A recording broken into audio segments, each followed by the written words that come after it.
En este video vamos a aprender qué es la gamificación, qué elementos presenta, algunos ejemplos de medios digitales que utilizan esta técnica y algunas ventajas y desventajas que trae consigo. Además, vamos a intentar contestar por qué funciona esta técnica y por último, reuniremos los aspectos más relevantes en la conclusión. ¿Qué significa gamificar? La gamificación es una técnica que el profesor emplea en el diseño de una actividad de aprendizaje, sea analógico o digital, introduciendo elementos del juego, insignias, límite de tiempo, puntuaciones, dados, etc. y su pensamiento, retos, competición, etc., con el fin de enriquecer esa experiencia de aprendizaje, dirigir y o modificar el comportamiento de los alumnos en el aula. Pero ojo, gamificar no significa jugar, sino introducir elementos del juego a una actividad no necesariamente lúdica. Algunos elementos característicos de la gamificación son los siguientes. Ranking. Con un sistema de puntuación o porcentaje, los alumnos pueden visualizar su progreso tanto individual como grupal e, idealmente, los incentivan a mejorar. Los niveles añaden sensación de logro y progreso. Los logros traen consigo la sensación de éxito y refuerzan el autoestima y la imagen que los alumnos tienen de sí mismos. También incentivan a seguir trabajando. Los retos estimulan la motivación, presentan obstáculos que incentivan el aprendizaje para alcanzar metas determinadas y capturan la atención de los alumnos. El feedback es continuo y por lo general inmediato. Esto permite a los alumnos visualizar su progreso e identificar los errores cometidos y aprender de ello. Ofrece autonomía y reduce la probabilidad de abandono por parte de los alumnos.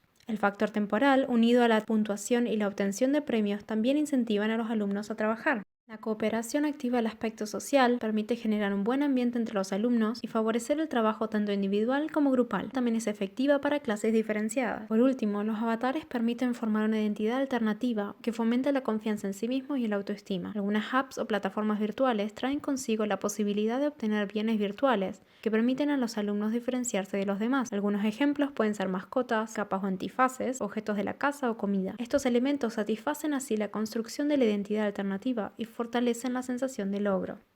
En el mundo digital hay muchísimas aplicaciones y plataformas que utilizan esta técnica. Por un lado se encuentran apps como Duolingo, Kahoot, Memrise, Flickr, Drops, Quizzes, Socrative, Quizlet Live, Lyrics Training y Spanish Challenge. El sistema de puntaje está presente en todas estas aplicaciones que pueden utilizarse tanto en clase como fuera de ella. Quizlet Live, Kahoot, Socrative, Quizzes, por ejemplo, pueden usarse en clase de manera colaborativa o individual. Lyrics Training permite trabajar además en distintos niveles, una característica interesante para integrar en una clase diferenciada. Spanish Challenge, creada especialmente para aprender español, permite retar a un compañero y así obtener puntos, logros y bienes virtuales. Además, presenta un ranking semanal y otro mensual. Con estas apps se puede entrenar y evaluar vocabulario, por ejemplo, y se las puede utilizar en ciertas fases de la clase para activar un tema específico o hacer una parte de la lección más dinámica.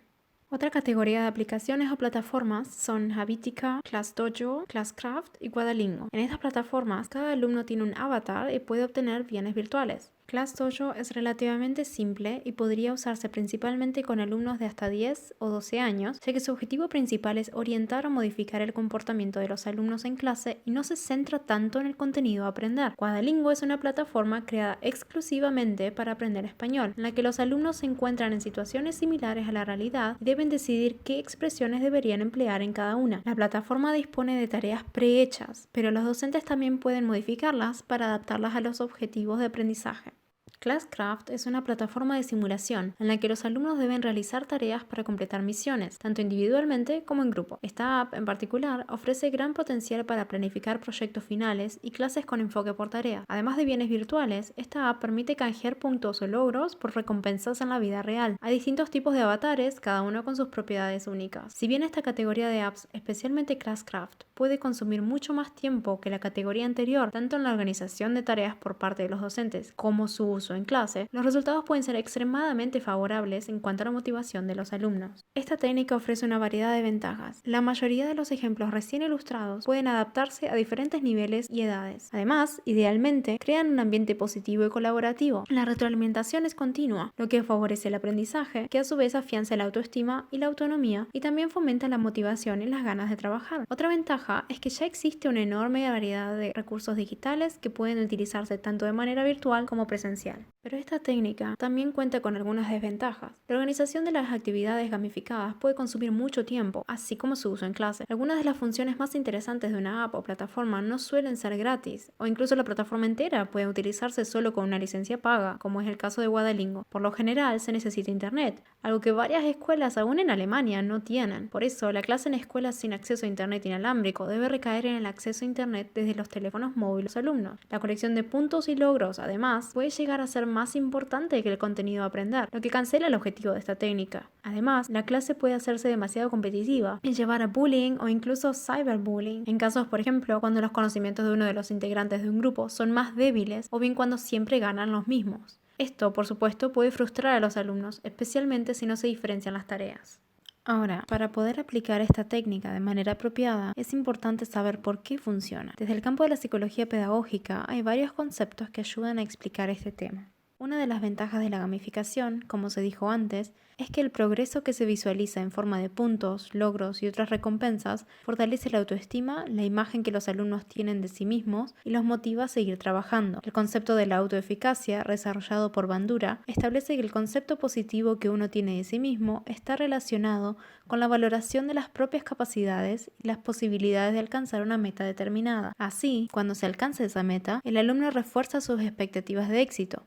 Este concepto es también de gran relevancia para entender por qué la gamificación en cierto tipo de actividades solo puede funcionar cuando se tiene en cuenta la diferenciación de niveles en clase. Lyrics Training, por ejemplo, es ideal para que los alumnos elijan por sí mismos el nivel en el que quieren trabajar. En cambio, el trabajo en equipos con Quizlet Live solo provocaría que los más rápidos contesten las preguntas, mientras que los alumnos más débiles quedan callados en un rincón. La motivación es una palabra clave en cuanto a la gamificación. Este concepto se divide entre motivación intrínseca y extrínseca. La motivación intrínseca surge de los incentivos que yacen en la tarea misma, en su dificultad, en el desafío o estímulo que representa para el sujeto emprender dicha acción y buscar concluirla satisfactoriamente. La motivación extrínseca, en cambio, se centra en las consecuencias que trae completar una actividad determinada. Este tipo de motivación es la que lleva a los alumnos a estudiar para aprobar o en una actividad gamificada completar las tareas solo para conseguir los puntos o subir de nivel. De manera similar, puede diferenciarse la motivación orientada a una tarea, como por ejemplo a tener un muy buen nivel de español, de la motivación orientada al desempeño personal relativo a los demás, por ejemplo, sumar más puntos para estar más arriba en el ranking. Aquí cobra enorme relevancia el tipo de plataforma que se usa en clase y la historia que venden los profesores. No es lo mismo introducir Classcraft como una simple plataforma para trabajar en línea que estimular a los alumnos a formar parte de un mundo digital con avatares y poderes mágicos. Pero, por sobre todo, es importante recordar que estas aplicaciones y plataformas pueden otorgar a los alumnos la sensación de control sobre su propio progreso y aprendizaje. Según Deci Ryan, la autonomía y el control sobre las decisiones tomadas y sus consecuencias fortalecen la motivación intrínseca. La gamificación debe dar lugar a la creatividad y la flexibilidad para incentivar a los alumnos a tomar control sobre sus acciones. Otro aspecto a tener en cuenta es el nivel de dificultad de la actividad o el ejercicio en relación al nivel de habilidad. La teoría del flow, entonces, refuerza la necesidad de diferenciar actividades para lograr que el tiempo vuele. Si el grado de habilidad es alto y la dificultad baja, los alumnos se aburrirán. Por el contrario, si la habilidad es baja y la dificultad es alta, solo se producirá ansiedad. Los alumnos en estado de experiencia óptima o flow están motivados intrínsecamente. El último concepto teórico a destacar en este video es el sistema del yo motivacional en la segunda lengua de Zoltán Tornier, que relaciona la motivación de aprender una lengua extranjera para integrarse en esa comunidad con los conceptos psicológicos de la autoimagen y la identidad. Tornier y Yoshida parten de los 3 tipos de identidades posibles de Rubolo y Marcus. La idea de lo que los alumnos deberían llegar a ser, lo que a ellos les gustaría llegar a ser y lo que a ellos les daría miedo llegar a ser. Estos tipos de identidades posibles pueden ser trabajados en clase con la ayuda de los profesores y prestando atención y reflexionando sobre el comportamiento propio. Los objetivos en clase entonces son que el alumno tenga una autoimagen futura deseada, que ésta sea vívida y esté elaborada, que sea percibida como plausible, que sea activada regularmente en el desarrollo de su autoconcepto, que esté acompañada de estrategias efectivas y que contenga información elaborada de las consecuencias negativas de no conseguir el estado final deseado. Esta teoría resulta relevante para explicar por qué los avatares y los juegos de roles, como en Classcraft, son tan favorables en el aula de español. A través de una plataforma digital y una lengua extranjera, los alumnos construyen otra identidad y en ella pueden visualizar los comportamientos, los logros y los conocimientos deseados. En conclusión, la gamificación orienta y motiva a los alumnos a trabajar en clase y a expresar su identidad en la lengua extranjera. Activa el aspecto social y colaborativo, hace la lección más dinámica y se puede utilizar de manera virtual y presencial. Antes de aplicar esta técnica, algunas cuestiones importantes a tener en cuenta son: no todas las apps funcionan para todas las edades y todos los niveles.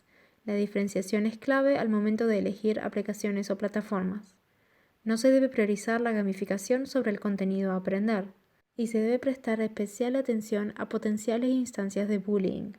Para terminar, Van Lier escribe: el aprendizaje depende más de la actividad y de la iniciativa del alumno que del input transmitido por el profesor o el libro de texto. Aún así, es el profesor quien tiene que preparar la lección o el proyecto gamificado, tomar decisiones concretas y dar instrucciones claras, así como plantear retos pedagógicos. Esta técnica en sí no es buena o mala, sino que la calidad y los resultados que de ella derivan dependen de cómo se utiliza.